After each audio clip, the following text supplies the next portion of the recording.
नमस्कार मंडळी, मी आज आलेलो आहे बघा इथं महाराष्ट्र केसरी मैदान चंद्रहार पाटील यांचं 9 नोव्हेंबर रोजी घेण्यात येणार आहे. तर फाटीचा तुम्हाला आराखडा दाखवतोय बघा. इकडं फाट्या सुद्धा पडलेल्या आहेत आणि ते सुद्धा बांधण्यात आलेलं आहे. तर असं जंगी मैदान होणार आहे.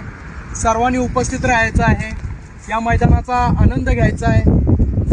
महाराष्ट्राच्या कानाकोपऱ्यात जेवढे बैलगाडा प्रेमी आहेत त्यांनी सर्वांनी उपस्थित राहून या मैदानाचा आनंद घ्यायचा आहे. मैदान खूप मोठं भरणार आहे. मला वाटतं गिनीज बुक रेकॉर्ड म्हणून हा मैदान घोषित होणार आहे.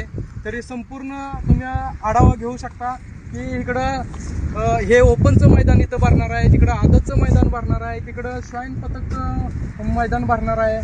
सर्वजण इथं उपस्थित आहेत. हे सुद्धा बांधण्यात आलेलं आहे. सर्व काम जोमाने चाललेलं आहे, तुम्ही पाहू शकता. आणि हे मैदान खूप छान भरणार आहे. जसं भाळवणीमध्ये थारचं मैदान भरलं होतं, आता या ठिकाणी फॉर्च्युनरचं मैदान भरणार आहे. सर्वांनी या मैदानाचा लाभ घ्यायचा आहे. नमस्कार.